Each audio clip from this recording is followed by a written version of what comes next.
Alright,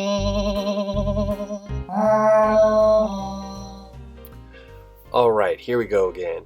So how this happens is that I go into a meditation and I ask an animal spirit to come forward for me to share a message. And after I receive the message, I go through and I make a nice sculpture. And then I research on some of the facts about the animal, which in this case is a honeybee, and then I deliver that.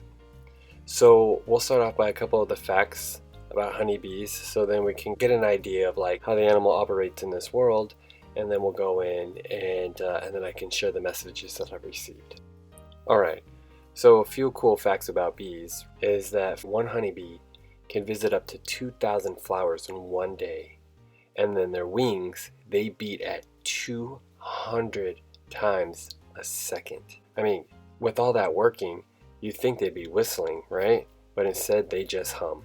Bees are also super smellers, and they use the advanced smelling as well as dancing to communicate with all the other bees within the hive. And a colony of honeybees can consist around 20 to 60,000 workers, and pretty much all of them are females.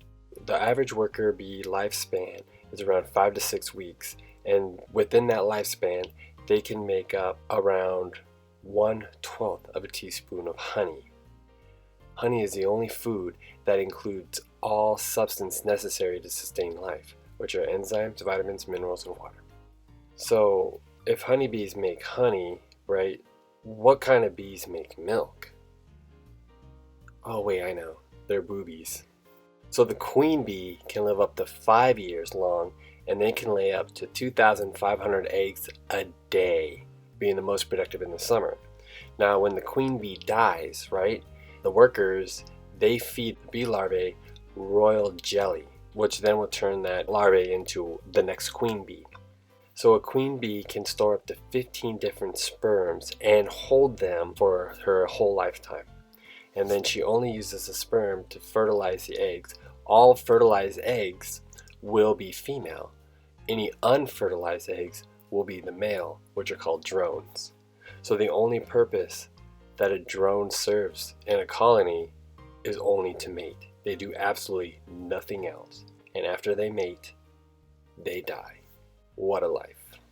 So now we were going to come through and start communicating some of the messages that Honeybee wanted to share. Now what was interesting about this meditation is that when the animal came through, it wasn't coming in very clearly, and the first thing I thought it was praying mantis. It's like, oh, praying mantis, what's going on? And all I could see is just his eyes, but it wasn't very clear. And then eventually, after a little bit, it became very clear what it was, and it ended up being a honeybee. And one thing it wanted to tell me is that we are a community. Yes, of course, honeybee is a community. They live in colonies. They all work with each other. And so thinking about that messaging, maybe going in a little deeper, how do we support each other, our neighbors, our community, our town, our city, our environment that we live in?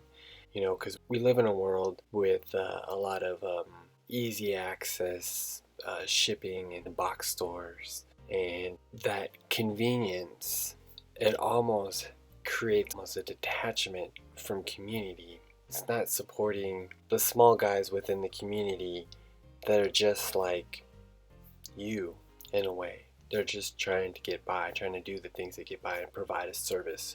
And how can we all work together as a group?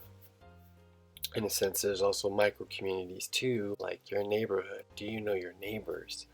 Do you just say hi to the people around you? Do you get to know them a little more and things like that? Do you take the time to understand other people? When things go into survival mode, having a tighter community softens that primal instinct of survival and turns things a little bit more into a thriving environment. Like what can you offer others? It's very important to be aware of the people that are around you all the time, like where you shop and who you buy from. And a lot about the commerce has an important influence on your community. So what kind of community member are you? And at the same time, what type of community do you want to support, right? So just be mindful of that. Another thing that I saw that honeybee really liked to show how busy she was. She was not standing still. Busy, busy, busy, busy, busy. And tying in with the community, that makes a sense where we, as people that live in a community, have to have this balance between give and take, right? And so it's nice to receive, right? But you also have to give too. It's that balance. And so as a community, what can you give? What can you provide to the community? What can you share, right? Because when you share, you also receive too. So the honeybees is a really nice example actually, because they're all working. They all go out there, they all forage, and they collect pollen and nectar and all that. Then they come back and then they work on it and then they turn it into honey and they're providing a food source back to the community, but everybody is contributing. So are you a stagnant person? Are you one that's always taking, taking, taking? It's me, me, me, me, me, right? But what are you giving back? It is healthy to take, but you also have to give too. And then you also make sure that you don't have a behavior where you're always just giving, giving, giving, giving, giving, giving, and not receiving, because then you'll exhaust yourself. And that's actually a different type of selfishness because you're taking yourself away from you. Another thing that honeybee that really, really was very proud of and just had to make sure that I had to see it was its fuzzy body. Just the fur right under its wings. It's just like, check out my fuzz. And I'm like, what's this? It's a soft exterior. It is a sense of like a vulnerability. It's a very interesting topic because it's very vulnerable, right? The ability to take your mask off and show who you really are, right? Being able to express your real emotions, how you really feel, being able to express your demerits, your shortfalls, all those things that quote unquote make you seem weak. And being able to acknowledge that you have been wrong, to apologize and all that.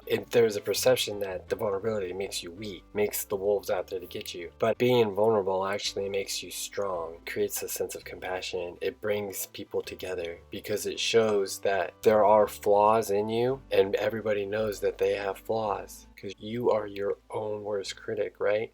And because when you have those two comparisons, a flaw with a flaw, it connects. Now, you have to be careful not being too vulnerable where then you become prey. It's good to be vulnerable, good to be soft, but not too soft that you can get easily crushed or manipulated. Okay, and the last thing that I asked Honeybee was, thank you for these messages. Now give me one message to share with everybody distinctly, right? And it said, family, which is very fitting for the honeybee, right? Because it's all family. I mean, 20 to 60,000 bees in a family. They're all living close quarters in a way. So I can understand why bee wants to express the importance of family, especially when this is now just right after Easter, mid-April 2020. We still have this pandemic thing going on. Word on the street is a lot of people are homebound with their family, and so this is always a fantastic opportunity to reconnect with your family. Family is really important because they're just fragments of you, and you're seeing positives and negatives into those fragments, and you focus on what you want to see. But then everything is a learning opportunity if you choose to think that way, right? And so you can see the positive, which creates a nice connection in the family, right? But then there's also negatives. But sometimes that thing that you might complain about a family member, it actually could just be a mere reflection or a fragment of you that you see in them. And maybe take the time to see if that's inside you too. And if not, and you're an opposite of that, or you experience certain behavior like that and you transcended from it, right? Well, what from your experiences can you share to them? And it may not just have to be verbally. It could be nonverbal too. You could just influence by example. For the most part, you're in this together. Everyone's, in a sense, teaching you something. What's also the important thing about family too is look at it as a lineage as well. This parent, this person behaves like that. Well, where did that learned behavior come from, right? Did it come from their parents, right? And then their environment, and it just keeps going down the line. You know, and do you see patterns within it? And do you see that pattern within you? And is that a behavior that you want to continue to move forward with, or do you want to stop that chain? And you had that choice. Sometimes it takes your family to know who you really are, because your family is the blueprint of your identity, but you have the choice to mold it however you want. Okay, so there's some messages there, and whatever came out, came out. So, Zub, Zub, huh? What's that? Oh, there it is. It's a bee flying backwards. Oh, guys, I hope you really enjoy this. If you do the whole like and subscribe thing below. But the last thing I want to say is, so what's the last thing to go through a bee's mind when it hits your windshield? It's bum.